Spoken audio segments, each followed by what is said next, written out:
오늘 아침 우리에게 주시는 하나님 말씀은 사도행전 10장 1절로 16절까지의 말씀입니다. 사도행전 10장 1절로 16절까지의 말씀을 봉독하겠습니다. 가이사랴에 고넬료라 하는 사람이 있으니 이달리아 부데라 하는 군대의 백부장이라. 그가 경건하여 온 집안과 더불어 하나님을 경외하며 백성을 많이 구제하고 하나님께 항상 기도하더니 하루는 제9시쯤 되어 환상 중에 밝히 봄에 하나님의 사자가 들어와 이르되 고넬료야 하니 고넬료가 주목하여 보고 두려워 이르되 주여 무슨 일이니이까? 천사가 이르되 내 기도와 구제가 하나님 앞에 상달되어 기억하신 바가 되었으니 내가 지금 사람들을 요빠에 보내어 베드로라 하는 시몬을 청하라. 그는 무두장이 시몬의 집에 유숙하니 그 집은 해변에 있다 하더라. 마침 말하던 천사가 떠나매 고넬료가 집안 하인 둘과 부하 가운데 경건한 사람 하나를 불러 이 일을 다 이루고 요빠로 보내니라. 이튿날 그들이 길을 가다가 그 성에 가까이 갔을 그때에 베드로가 기도하려고 지붕에 올라가니 그 시각은 제6시더라. 그가 시장하여 먹고자 하매 사람들이 준비할 때에 황홀한 중에 하늘이 열리며 한 그릇이 내려오는 것을 보니 큰 보자기 같고 내 귀를 메어 땅에 들이웠더라. 그 안에는 땅에 있는 각종 네 발 가진 짐승과 기는 것과 공중에 나는 것들이 있더라. 또 소리가 있으되 베드로야 일어나 잡아먹어라 하거늘 베드로가 이르되 주여 그럴 수 없나이다. 속되고 깨끗하지 아니한 것을 내가 결코 먹지 아니하였나이다 한데 또 두 번째 소리가 있으되 하나님께서 깨끗하게 하신 것을 내가 속되다 하지 말라 하더라. 이런 일이 3번 있은 후 그 그릇이 곧 하늘로 올려져 가니라. 아멘. 자, 오늘 우리에게 주시는 하나님의 말씀 사도행전 10장 1절로부터 16절까지의 말씀에서는 베드로가 이탈리아의 즉 로마의 군대 백부장인 고넬료를 만나는 이야기고, 이 고넬료의 가정에 베드로를 통해서 그리스도의 복음이 전해질 뿐 아니라 또한 그 베드로의 기도를 통해서 이 고넬료의 가정 온 식구들이 성령의 충만함을 받는 이야기가 사도행전 10장의 이야기입니다. 자, 우리는 이미 그 앞에 사도행전 9장을 통해서 사울이라고 하는 그 젊은이가 예수 그리스도를 다메섹으로 가는 그 길에서 하늘이 열리며 하나님의 음성, 주님의 음성을 듣게 되어지는 장면을 사도행전 9장에서 봤습니다. 자, 사도행전 9장에서 사울이 예수님을 영적으로 만나면서 주님께서는 바로 이 사울을 바울로 만들어 바울을 통해서 이방인 선교를 펼쳐 가시게 됩니다. 자, 그래서 우리는 이제 곧 사도행전 13장의 말씀을 이제 며칠 지나면 보게 될 텐데, 사도행전 13장부터 사도행전 28장까지의 이야기는 사도 바울의 전도 여행에 관한 이야기가 됩니다. 그러니까 사도행전은 28장까지 이야기 중에서 13장부터 28장까지의 이야기는 바울의 이야기가 되겠고, 그 앞에 나오는 이야기들은 이제 사도들의 이야기들이 이제 중심이 되어집니다. 그 중심에는 베드로가 있고, 베드로가 이제 오늘 10장의 말씀에서는 이방인인 이 고넬료에게 그 가정에 하나님의 명을 받아 찾아가서 그들에게 그리스도의 복음을 전할 뿐 아니라 그들에게 기도하여 그 안에 성령 충만한 은혜가 임하는, 즉 이 사도행전 10장은 이방인 선교의 역사가 시작되어지는 그런 아주 중요한 의미를 갖는 말씀이 됩니다. 자, 그래서 오늘 본문의 말씀을 묵상하면서 이 말씀이 우리에게 주는 영적 교훈도 오늘 이 아침 마음 가운데 깊이 묵상하면서 말씀 안에서 항상 순종하는 그런 삶이 되기를 간절히 축원합니다. 자, 본문의 말씀을 이제 9절마다 좀 묵상해 보면 1절 말씀에 가이사랴에 고넬료라 하는 사람이 있으니 이달리아 부데라 하는 군대의 백부장이라. 자, 고넬료라고 하는 사람이 있습니다. 그런데 이 고넬료라고 하는 사람이 이달리아 부대라고 되어 있습니다만, 우리 한글로 번역을 하면서 이렇게 이달리아라고 번역되어 있지만 지금으로 말하면 이탈리아를 이렇게 음을 이렇게 번역을 해 놓은 겁니다. 자, 이탈리아 부대, 즉 이탈리아는 지금의 로마를 말하는 것인데 그 고대 세계의 이 로마의 군대 백부장이다라고 하는 것은 아주 굉장히 큰 힘을 가지고 있는 사람이기도 합니다. 비록 그가 이탈리아 사람, 로마 사람이기 때문에 이방인이긴 했지만 그러나 그는 이방인의 군대의 그 로마의 군대 백부장이었기 때문에 그가 지금 가이사랴, 이 가이사랴는 로마가 많은 나라들을 식민지로 삼으면서 그들의 군대를 주둔시키는데 이 가이사랴에는 로마의 총독도 가이사랴에 머물러 있기도 하고 로마의 군대가 주둔했던 그런 지역이기도 합니다. 자, 이렇게 로마의 군대 백부장 이 이방인인 고넬료에 대한 이야기를 하면서 그 다음 2절 말씀에 보면 고넬료가 어떤 사람인지에 대한 설명이 나옵니다. 자, 2절 말씀을 보시면 그가 경건하여 온 집안과 더불어 하나님을 경외하며 백성을 많이 구제하고 하나님께 항상 기도하더니. 자, 우리는 이 2절 말씀을 보면서 분명히 고넬료가 이방인이고 또 동시에 로마의 군대 백부장인데 어떻게 이 사람이 하나님을 경외하는 사람이 되었는가라고 하는 궁금증이 생깁니다. 사실 고넬료라고 하는 이 사람이 어떻게 하나님을 섬기는 자가 되었는지에 대해서는 알 수가 없습니다. 그것에 대해서 성경은 어떻게 해서 고넬료가 하나님을 섬기는 자가 되었는지에 대한 그 지난날의 과정을 설명해 주고 있지는 않기 때문입니다. 다만 한 가지 추정해 볼 수 있는 것은 하나님을 경외하였던 유대인들은 여러 지역에 이제 흩어져서 살아가게 되었습니다.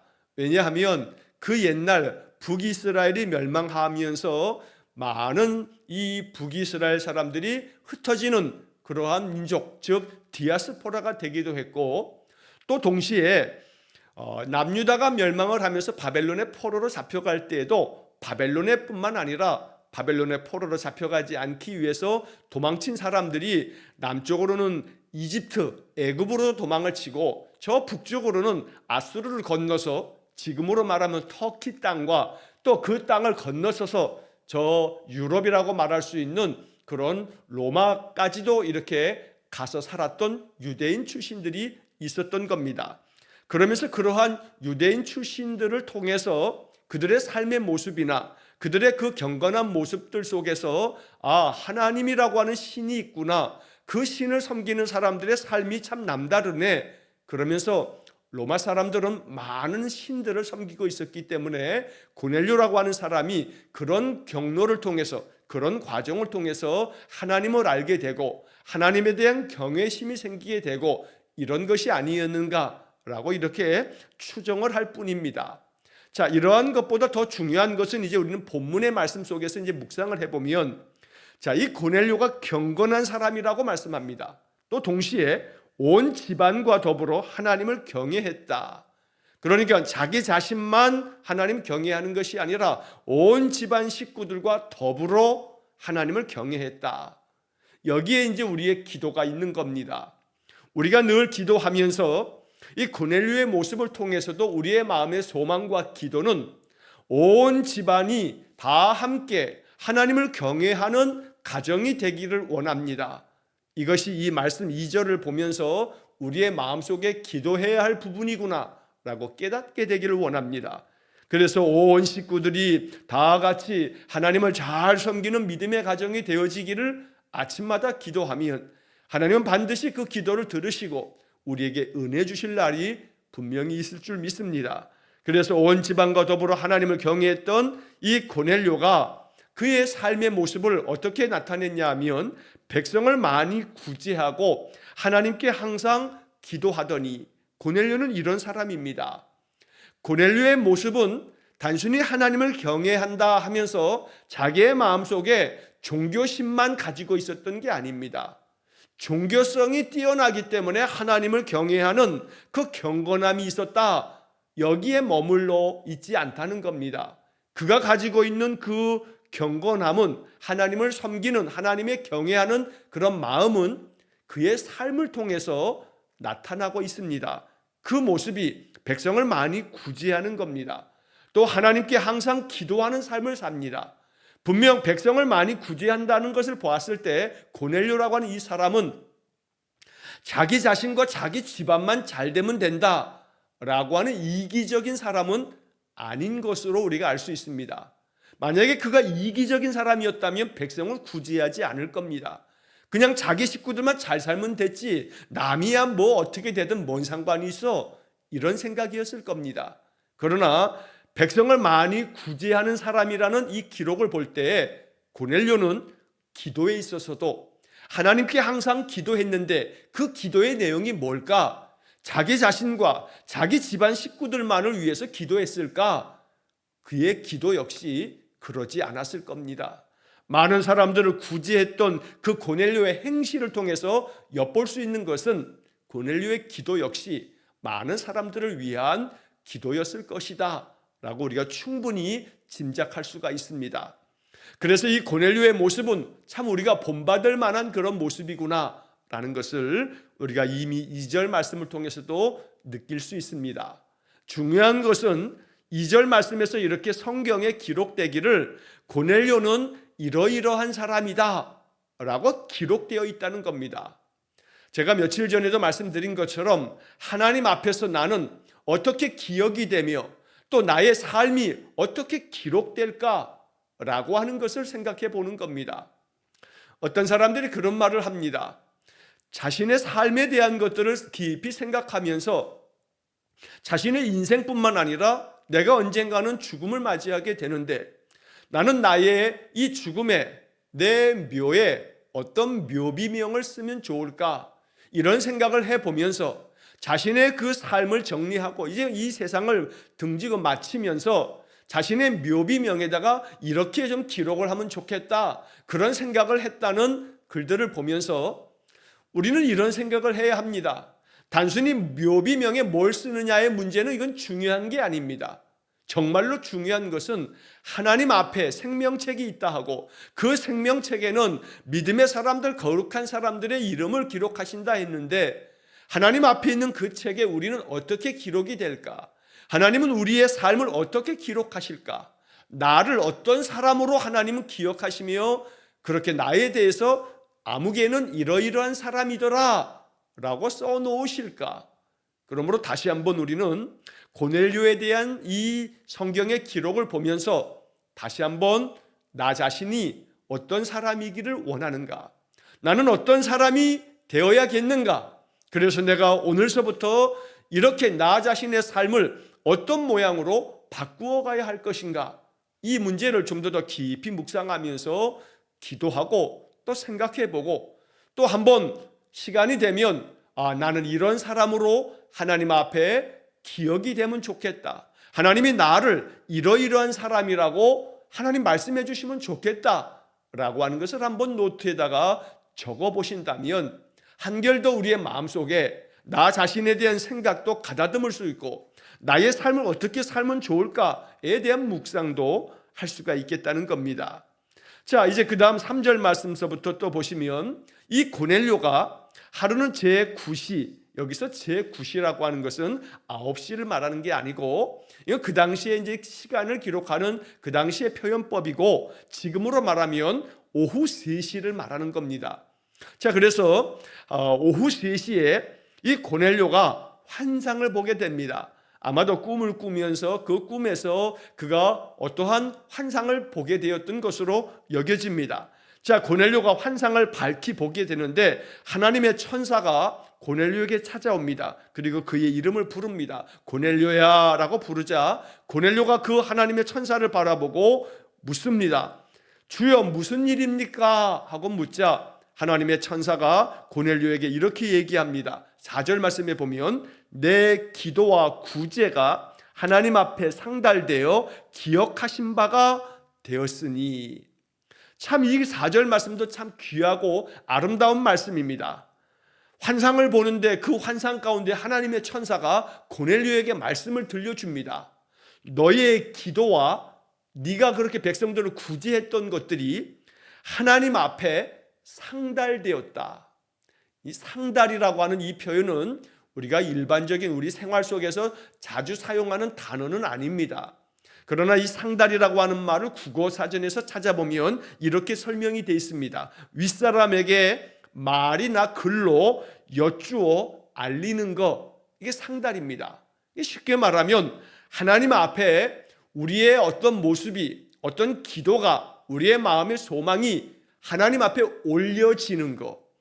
그래서 나의 기도가 하늘에 상달되기를 원합니다. 그러면 나의 기도가 높으신 하나님 앞에 올려져서 하나님이 내 기도를 받아주시기를 원합니다 라고 하는 그런 뜻으로 상달이라고 하는 한자말을 우리가 이제 사용합니다. 자, 그래서 천사의 말이 고넬료야, 너가 그동안에 기도했던 그 기도, 네가 백성들을 많이 구제했던 그 아름다운 그 구제, 이런 것들이 하나님 앞에 다 올려졌다. 그래서 그것들을 하나님께서 기억하신다. 오늘이 기억하신 바가 되었다. 이 말씀이 이 본문의 말씀 속에서 참 아름답고 귀한 말씀입니다. 우리는 이 기억하신 바가 되었다라고 하는 말씀 앞에서 잠시 멈추어서 이 말씀을 더 깊이 묵상하고 마음속에 새길 수 있어야겠습니다. 기억하신 바가 되었다. 하나님께서 기억해 주시는 겁니다. 고넬료의 삶에 있어서 하나님은 그의 기도를 기억해 주시고 그가 행한 아름다운 행실, 사람들을, 많은 백성들을 구제해 주었던 이 모든 일들을 하나님이 기억해 주신다. 이 놀라운 일입니다. 그러므로 이 4절 말씀을 읽으면서 우리의 인생의 삶이 하나님 앞에 기억하신 바가 되기를 마음속에 소원하고 기도해야겠습니다. 하나님, 오늘도 내 이 아침에 드리는 예배를 기억해 주십시오. 또 내 마음속에 기도를 기억해 주십시오. 내가 오늘도 내 삶의 자리에서 행하는 아름다운 나의 행실을 기억해 주십시오. 나의 말 한마디 한마디, 나의 모든 행동 하나하나가 하나님 앞에 상달되어 하나님이 기억해 주시는 것들이 된다면 이것은 분명 하나님 앞에 축복된 일이 될 줄로 믿습니다. 자, 이렇게 천사는 하나님께서 너를 기억하신다. 너의 모든 행실을 기억해 주셨다. 자, 그렇기 때문에 이제 너는 이제 지금 사람을 욥바에 보내라. 자, 가이사랴에 지금 고넬료가 살고 욥바라고 하는 이 곳에 지금 베드로가 있는데 그 욥바로부터 가이사랴까지 거리는 한 47km 정도 됩니다. 자, 47km면 하루 종일 걸으면 걸을 수 있겠지만 그 뭐 하루길이라고도 말할 수가 있고 하루 이틀 길 뭐 이렇게 잡을 수도 있을 겁니다. 자, 이 욥바에 사람을 보내서 거기에 베드로라고 하는 사람이 있을 거다. 그 베드로라고 하는 그 시몬 베드로를 네가 좀 모셔와라. 그를 청해라. 그리고 6절 말씀에서는 좀 더 구체적으로 베드로가 무두장이 가죽 제품을 만드는 그런 직업을 가지고 있는 시몬이라고 하는 사람의 집에 지금 유숙하고 있다, 머물러 있다. 그리고 그 집은 해변에 있다라고 아주 구체적으로 알려줍니다.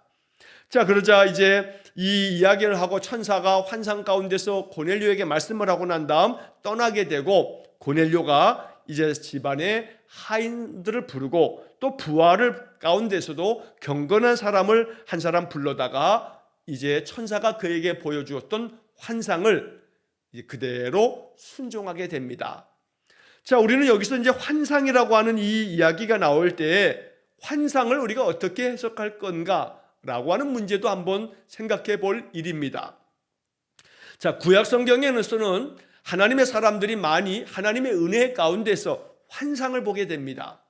자, 이 환상이 구체적으로 어떤 모습으로 보여진 것인가 라고 하는 것을 우리가 정확하게 알 수는 없습니다.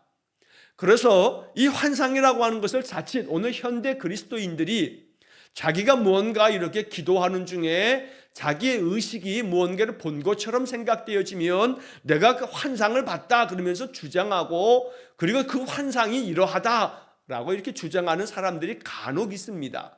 또 혹은 이 환상이라고 하는 것이 하나님께서 우리에게 보여주시는 꿈이다라고 이렇게 보여지는 그런 측면도 있지만, 왜냐하면 마태복음에서도 하나님께서 꿈을 통해서 현몽하셨다 라고 하는 표현들을 보기 때문에 그렇게 이 환상을 이해하는 측면도 또 있습니다.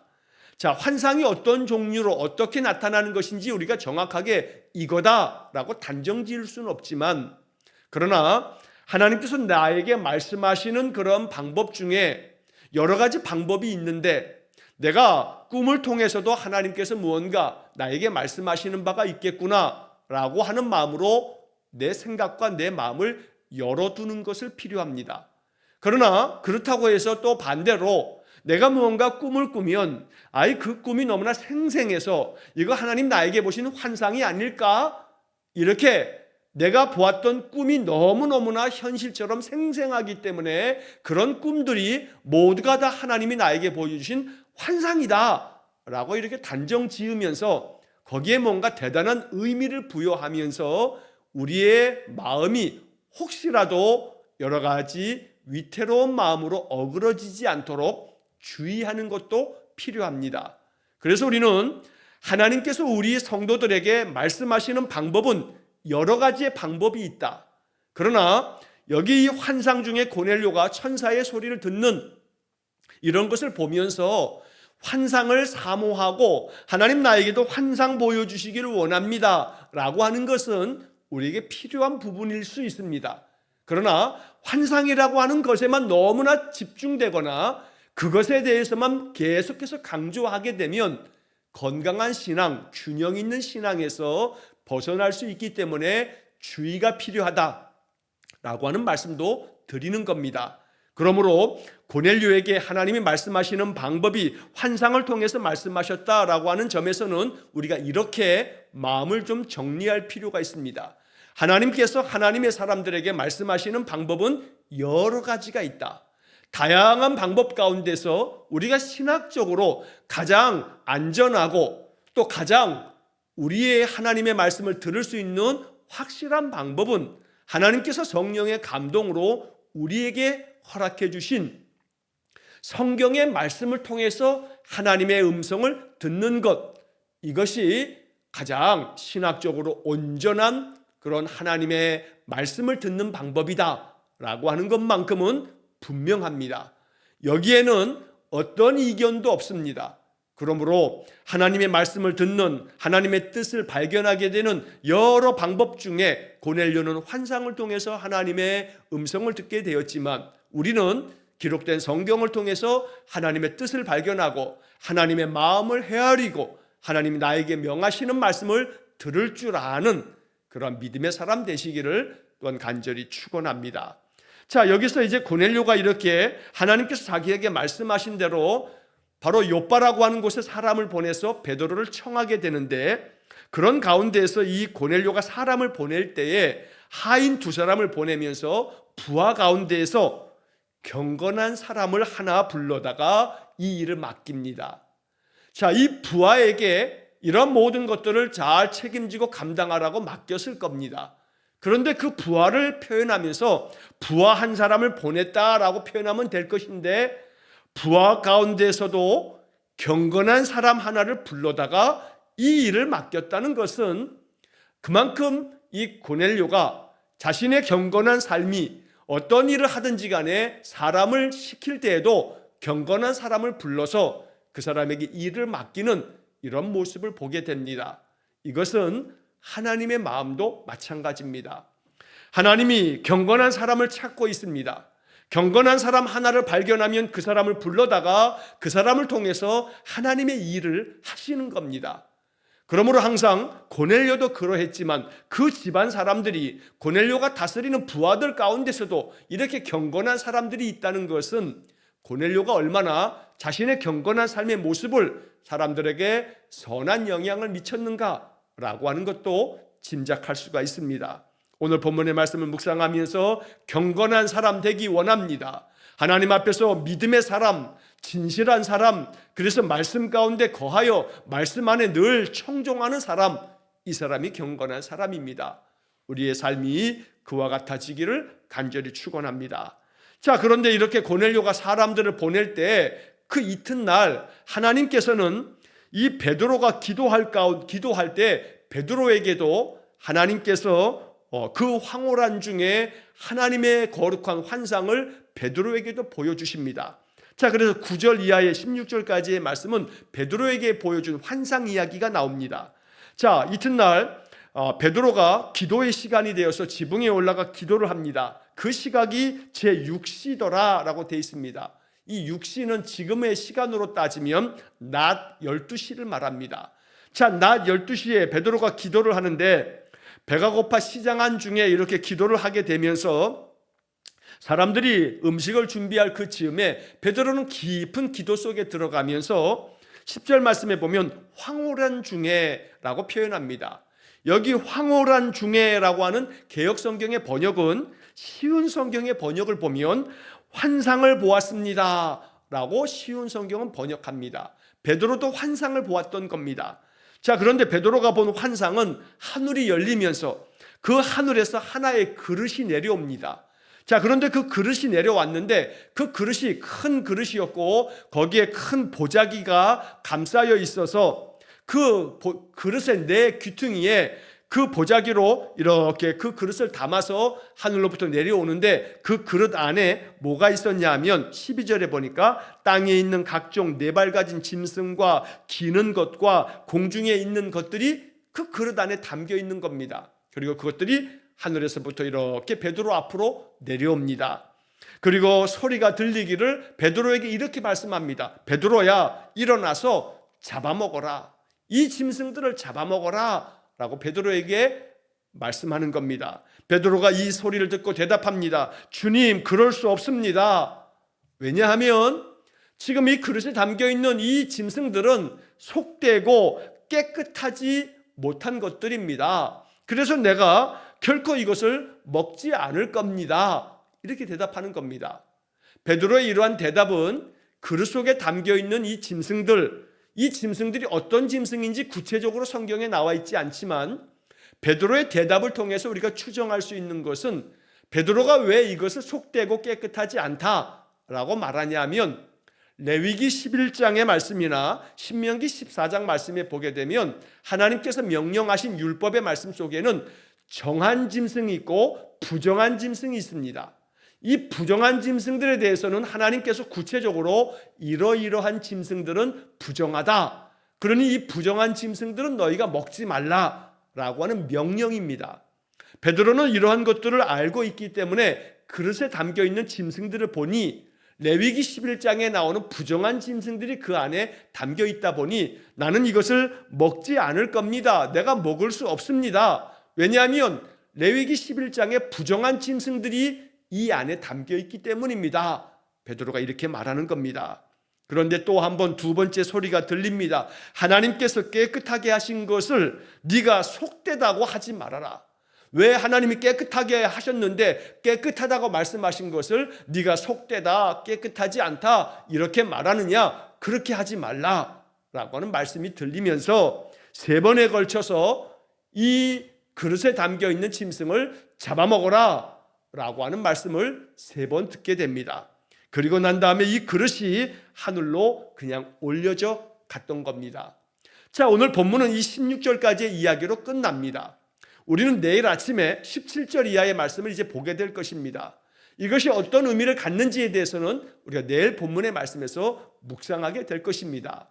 오늘 본문 16절까지의 이 말씀 속에서 우리는 보게 되는 것은 바로 이 베드로가 그릇에 담겨있는 율법대로 한다면 부정한 짐승들을 잡아먹지 않겠다. 어찌 보면 베드로가 율법을 지키는 그러한 모습일 겁니다. 말씀대로 살려는 베드로의 모습일지도 모릅니다. 그러나 천사가 분명히 말씀하는 것처럼 하나님께서 깨끗하게 하신 것을 네가 왜 속되다고 하느냐.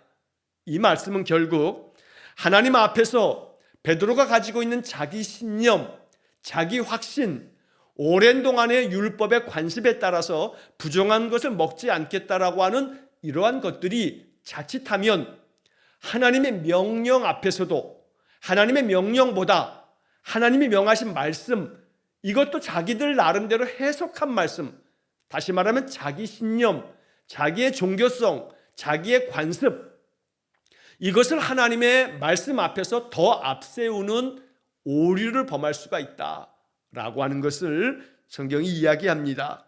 하나님께서는 유대인들의 전통적인 이 관습에 얽매여 있는 베드로에게 하나님께서 깨끗하게 하신 것을 네가 왜 속되다고 하느냐라고 이렇게 책망하고 계시는 겁니다. 그러므로 오늘 이 본문의 이야기는 내일 아침 본문에서 좀 더 이 말씀이 어떤 의미를 갖는지에 대해서는 내일 살펴보겠습니다만, 이 본문의 이야기를 통해서 우리는 베드로가 하나님께서 보여주시는 이 거룩한 환상 앞에서 그가 취하고 있는 베드로의 태도를 봐야 되는 겁니다. 자기가 가지고 있는 생각이 하나님이 말씀보다 더 앞서가면 이거 하나님께서 원하시고 기뻐하시는 모습이 아닙니다. 내 생각을 주장하고 내 고집을 부리는 것이 하나님의 말씀보다 더 앞서갈 수는 없는 겁니다.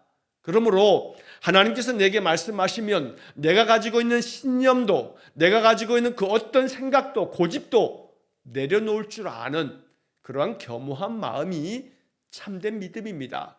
하나님은 베드로가 가지고 있었던 이런 생각들을 이제 하나씩 베드로로 하여금 이 모든 것들이 어떤 의미를 가지고 있는지를 알려주시면서 이것은 곧 그릇에 담겨있는 부정한 이 짐승들은 이방인들을 말하는 거고, 그 이방인들을 잡아먹으라 라고 하는 이야기들은 마치 제자들을 부르실 때 너희들은 이제 사람을 낚는 어부가 되게 하겠다라고 하는 말씀과 연결되어지는 겁니다.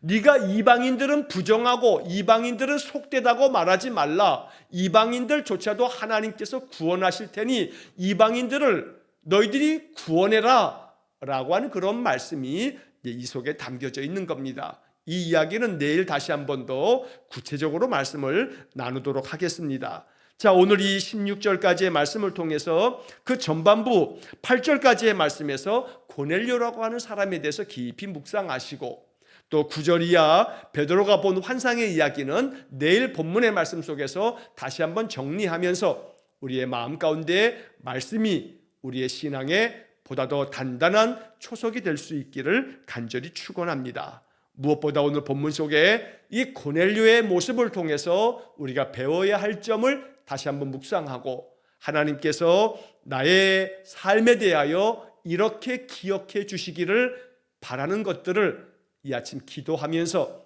또 오늘 한 날을 경건하게 하나님 앞에서 아름답게 기억될 수 있는 그런 삶으로 우리 자신을 바꾸어 가면서, 변화시켜 가면서 오늘 한 날을 살아갈 수 있기를 주의 이름으로 간절히 축원합니다. 기도하겠습니다.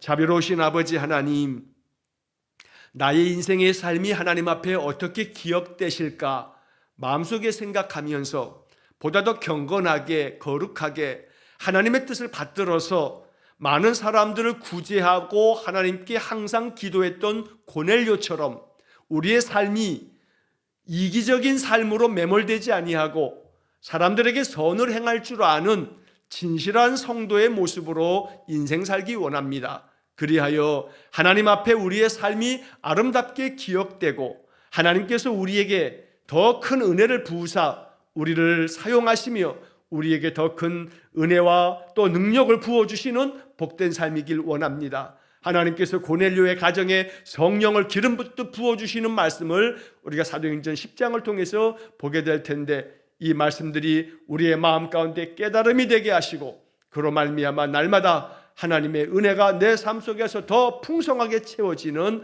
복을 내려 주옵소서. 오늘도 한날의 모든 삶을 주님께 의탁합니다. 날마다 주님 나와 함께 동행하심을 믿고 믿음 안에서 이 한날을 거룩하게 살아가는 성도들 되게 해 주옵소서. 예수님 이름으로 기도하옵나이다. 아멘. 우리 구주 예수 그리스도의 은혜와 하나님 아버지의 극진하신 사랑과 성령의 교통하심이 나의 인생의 모든 삶이 하나님 앞에 어떻게 기억되실까 마음 깊이 묵상하면서 하나님께 영광된 삶, 하나님이 기억하실 때 기쁘고 또 귀하다 칭찬하실 삶이 되기 위해 오늘도 이 한날 믿음 안에 살기를 다짐하고 기도하는 머리 숙인 귀한 성도들 위해와 저들 가정과 온 가족들 위해 영원토록 함께 하시길 축원하옵나이다. 아멘.